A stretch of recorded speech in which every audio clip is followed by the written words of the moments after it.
Buenas tardes, YouTube. Welcome to my channel, Better Monday Fasting. Today it's an important day. I just received the proof copy of my book for Better Monday. Well, there's a not full resale sticker that kind of destroying the design, but it's here. So that's a pretty big news. I'm just gonna go over it and make sure that everything looks good, and then approve it. So the paperback book will be available on Amazon. Yeah, I was thinking that it will take, because they told me it will be here by October 21st, and today is the 8th, so that's a really good surprise. Yeah, so far the only thing, it looks good. The cover, it's just, I had asked for matte. It is, but it's just, it's a little like plastified, like it's not like, doesn't really feel like paper. That's my only, but it looks good. I personally prefer when it feels like paper.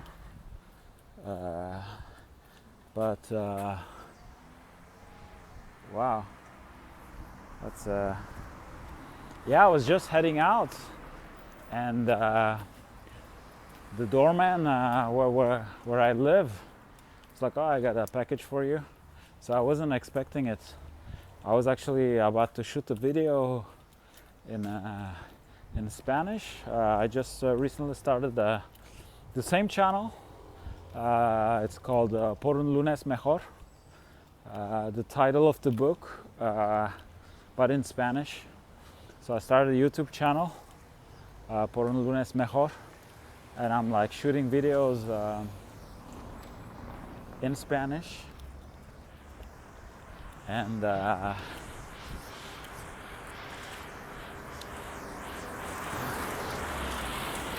so this week I decided to repeat. I did 2 weeks of fasting, 3 days, jumping 3 OMADs, because I'm on a 18-6 fasting pattern, and I've been jumping from 1 to 3 OMADs, and lately, like the not eating for 3 days has been working really well for me.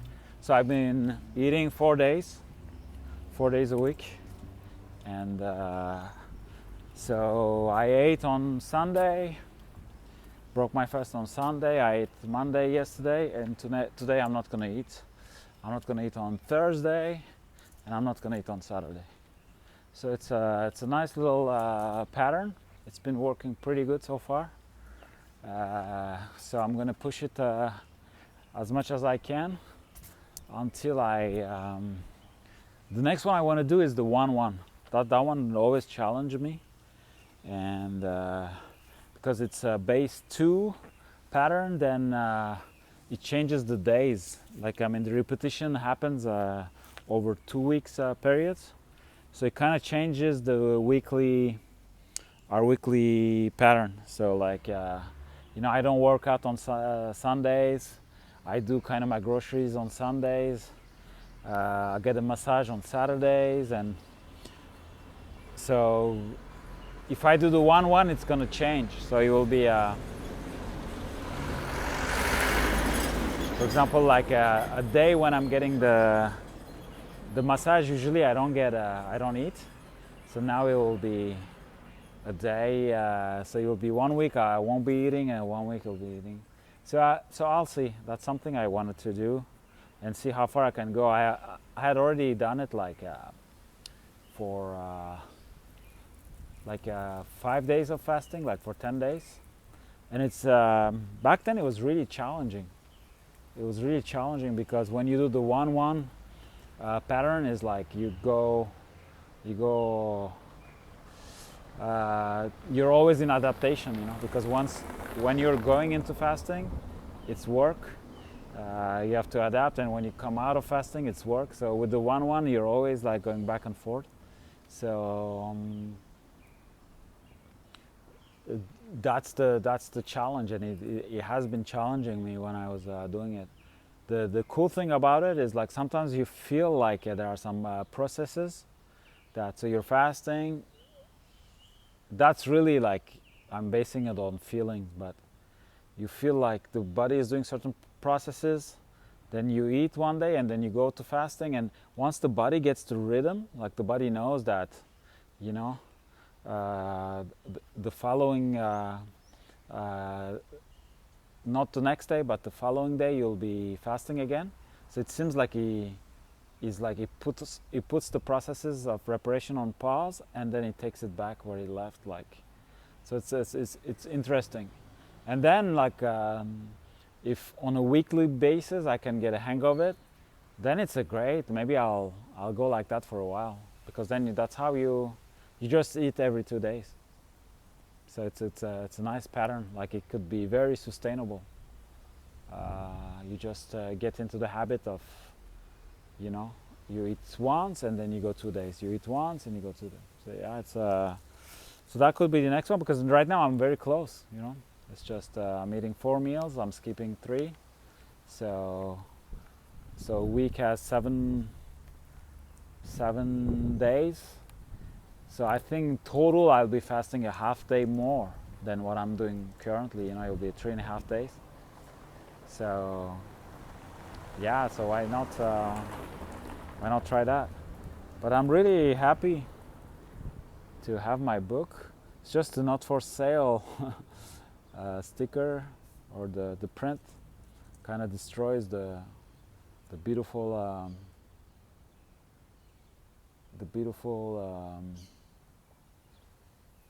design. Yeah, I'm really happy with the cover design of the book. And yeah, and if you want to take a look, I mean, the formatter did a good job too. Like, he took back the patterns. He got inspired with the patterns, and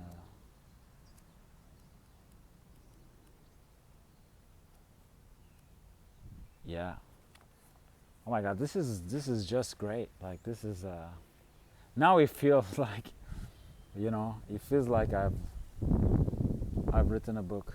I mean, so far, I mean, when you finish writing it, it's like, it's one thing, it's like, that was pretty, I don't want to say easy, but it was a very relaxing. It was, because you're just writing, Then the whole, like, the process of making it a product, it was a little bit more stressful, and it felt like it took more time, even though it didn't. And then having the Kindle version out, you're like, wow, I have a book out. So that may be proud, but right now I feel like I have written a book. It's just like when you have it in your hands. That's just gonna see if maybe there's an option for. Yeah, I just don't like for example, like, the inside, I like it. Like the inside of the cover. It's not the paper the problem. I think they probably laminate it or plastify it, or I don't know. They do something so it doesn't, it's waterproof, but it just doesn't feel, it feels a little artificial. I mean, it takes away a little bit of the. I really like reading physical books, because you touch paper, which is something. But the paper quality. I chose white paper. I mean, I had the option to choose. Can have the more like brownish color, but that's then I read that it's more for fiction. So my book is a non-fiction book. So yeah, this is a big moment for me. It's just Yeah, like that's when he hits home, you know, like you're like, wow, this is real. So yeah, I just wanted to share the news. So today I have my little routine. Going to the going. I'm gonna go to the gym. Then I meet with my lawyer lady. We're gonna go to the police station. I have to do several processes for my residency card. I mean, yeah, it's very. I mean, it's one of the countries where uh, migrating to it's very easy, but you have to get. You have to get uh,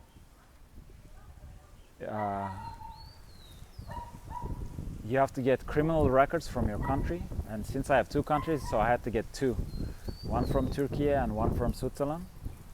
And then you have to get criminal records from Interpol, and then you got to get criminal records from local police. And then there's a process that takes 3 months to get your residency permit. To me, it took me 5.5 months. But then to get your ID, official ID, so you have to apply for that separately.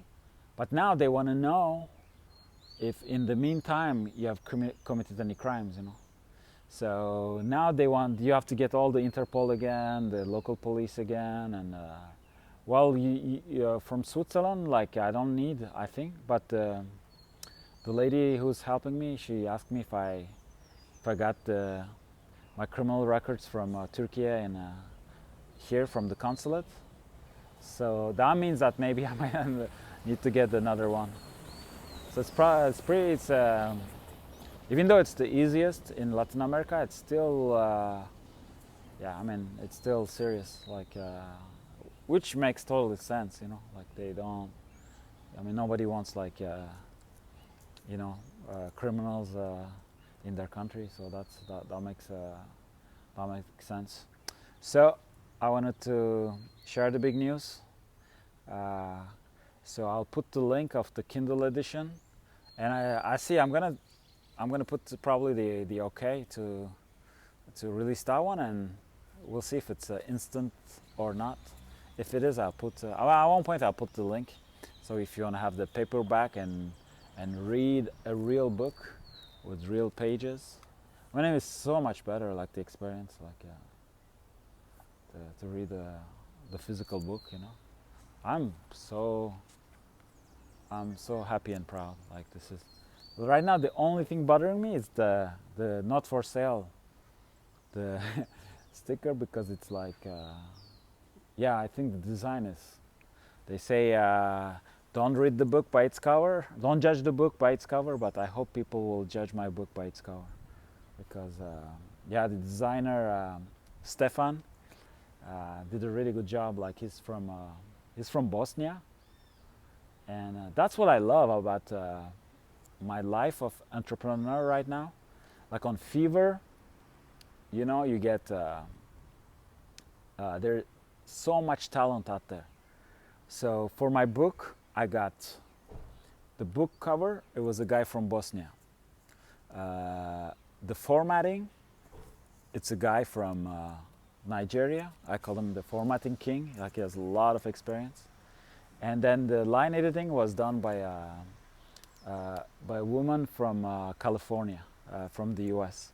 for the line editing, and it was written by a Swiss-Turkish author. And the book was written in Medellin, Colombia, and Paraguay, Asuncion. So it's beautiful. Like it's a beautiful, yeah, combination. Like a global thanks to technology and internet, you can bring talent like that is spread out around the world, you know. And what I love about it, like right now, what's going on, because for a while there was this idea of yeah, you could get cheap labor, you could get talent from all around the world, but there was this, like, you know, a little bit of a prejudice of you know, you've seen the joke of the call center located in India where they have thick accents, and you know, so there was this idea, and it was probably based on reality, that yes, you can find talent all around the world, but maybe culturally it's going to be difficult to get your message across. Culturally it's going to be hard to work with them, and the result is not going to be, you know, at the level of you know, the West, you know.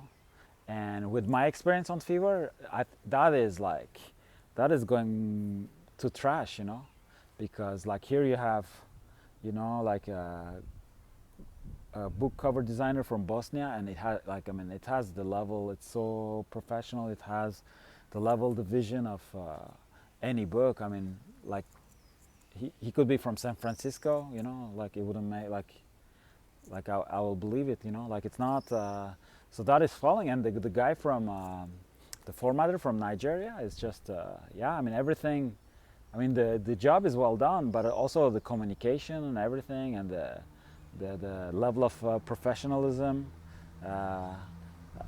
because in order to survive in the ecosystem of Fever, they have to be pro, you know. So that's really, it's beautiful. And I'm imagining that for them it's like the money they're making. I mean, if you're in Nigeria, or also for one of my products, I had a chemist in, he was from Pakistan, or no, Bangladesh. He was from Bangladesh. With him I had little, on the professional level, I had a little bit of a cultural problem. Like, yeah, he will always talk to me about his job, that he didn't have time. So, like, I'm like, dude, like, I don't care about your life, you know. Like, it's you do the job or you don't. Like, but he understood. I was cash with him. But then he did the job, and when it was, so it cost me around like $200 that job. So for me to hire a real chemist in the, you know, in the US or in Switzerland, I mean, it will cost me an arm. And for him, it's like, I'm guessing that $200, it's like, when in Bangladesh, like maybe he can live, I don't know, I really don't know, but it might be a month or two. Like I think it's an important amount of money for Bangladesh, you know. So it's very interesting. Like, so it's those win-win situations, and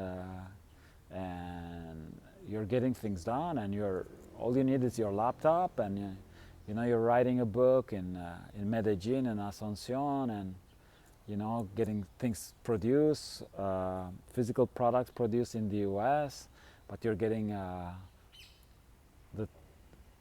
some talents you may need. You're getting it from Bangladesh.